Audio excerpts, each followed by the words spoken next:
Greetings, it is I, Tentus Naravan Dracovin, Lord and Emperor of the Dracovin Empire, and welcome! It is time to continue our discussion on the Forgotten CCGs of old.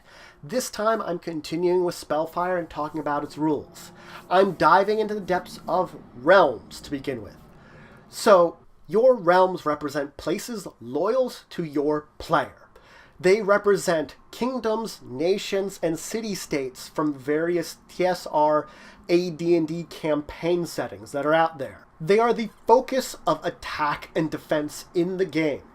Now on phase 2, you can play a realm into an open space you have in your formation, or you can play it on top of a raised realm. You cannot play a realm on top of another active realm. A raised realm is then discarded, of course, if I played it this way. If I played another realm on top of it.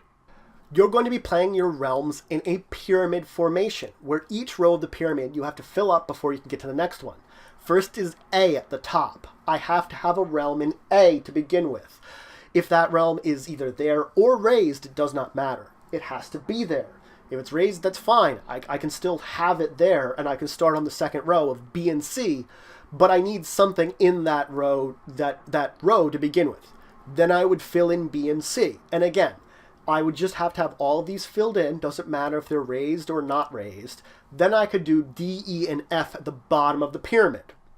The thing is, each of these rows, it does not matter the order in the row you place it. It matters that the row is filled up before you move on to the next one. So I could fill in A slot, and then I could fill in C slot, then B. Then I could go E slot, then D, and then F if I really wanted to in that order. But I just would have to make sure I fill up each of these rows before I move on to the next one. Now, if any time your entire realm area is empty, then you have to discard all champions in your pool. The exception of this would be if you, this is at the end of your turn. So at the end of my turn, I have no realms in any of them. Raised or not raised, no realms. I have to discard all the champions in my pool. That means if I have a raised realm, I can keep my champions. I'm still good. But if I have nothing there, I have to worry about it. The exception.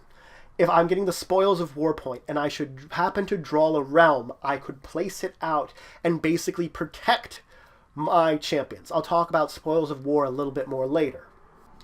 You will be making the pyramid foundation so that the bottom of the pyramid is facing towards you. Now it is possible to lose realms higher up in the formation. I could have already put down D and been on my third row, and I lose A. The thing is, then I have to once again fill in that top point in time before I move back down. I basically have to re-put back in those places before I continue. Though I have made my way down to these other rows, I have to fill in the blanks if I lose these holes in it. Now, when your realms are getting attacked, the realm in front protects those behind it. So that means A protects B and C. B and C each protect the ones below that, the two that are sort of diagonally below it, basically partially blocking it. So B and C both protect E, and you'd have to raise both of them for it. A raised realm offers no protection. An active realm does, and that active realm has to be attacked first. So A is always going to be the first realm that's going to be attacked on yours. After that, it's going to move down the list, basically, of attacking them as it gets opened up. A raised realm is flipped upside down. Any holdings attached to it are discarded. You don't discard a raised realm. Now, I could replace it on my turn, and then I would discard that realm, but up until then, it is there in play. Once it is raised, any special abilities it has go away. They're no longer in effect.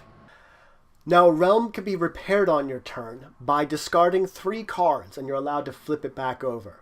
The only thing about this is it takes up your placement of a realm during the turn. So this would replace my placing a new realm down, fixing a raised realm. Now, no matter what happens, no matter what gets raised or discarded, realms maintain the position they were in the pyramid. So I could build my pyramid all the way down to, say I have D, and for some reason, everything above there is discarded. D is still down there in D. It doesn't matter. That's where it's at. It's still there. Now your pool is going to be to the right of your formation. During phase 3 is when I would put champions into that pool. I would also put magic items and artifacts that I would attach to those champions into this pool. Now, anything in this pool does not count towards your limit of cards in your hand. And those champions stay in that pool until they're used in battle or discarded from the pool. If a champion is sent to discard, to Limbo, or the Abyss, any cards that are attached to it are sent to discard. Now, Limbo is a special area that champions are sent to as a result of losing a combat, or by some kind of special power of a realm, event, or other card.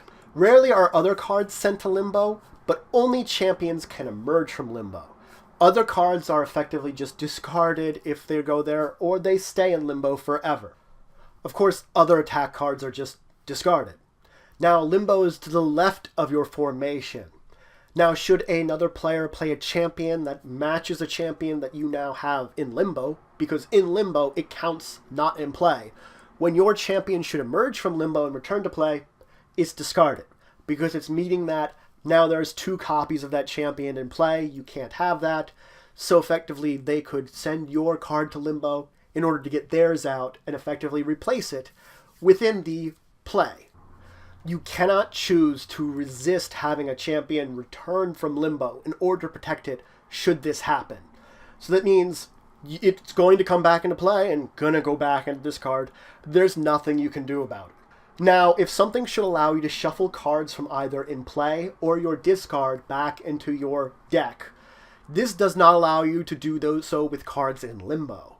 Those are unaffected by any of these type effects where you'd shuffle cards back into your deck. The same can be said with cards that allow you to draw ones from your discard, to draw them back out into your hand, for example. Then the Limbo does not count as your discard. Now, the Abyss represents an area outside the game. Any event that when it is played is placed within the Abyss. There are some realms, holdings, and other cards which might say that they get sent to the Abyss rather than discard. Anything that is sent to the Abyss is effectively out of the game. It is out of your current game. No matter what, you cannot get it back into this current game. So anything, once it gets sent to the Abyss, is gone from the game. So that's it for today. First, I talked about realms, and I explained to you all the different rules you'd need to know about setting up your realms, how to arrange them, and how to place them on the board. I moved into talking about pools, where you'd be putting your champions and how they move around and be used within those pools. I also mentioned Limbo and the Abyss, 2 special card areas that some of your cards might get sent to. In the next episode, I'm going to dive into combat, the big one and most important part of this entire game, which I haven't really gotten to yet, only a little bit. So if any questions, comments, anything you want to say, anything you think I left out, please leave in the comments below. Please like, share, and of course subscribe to support the channel, the Empire, and the work I do. If you want to show some extra support, you could always check out my Patreon, link in the description below. But regardless, until the next time, I bid you farewell.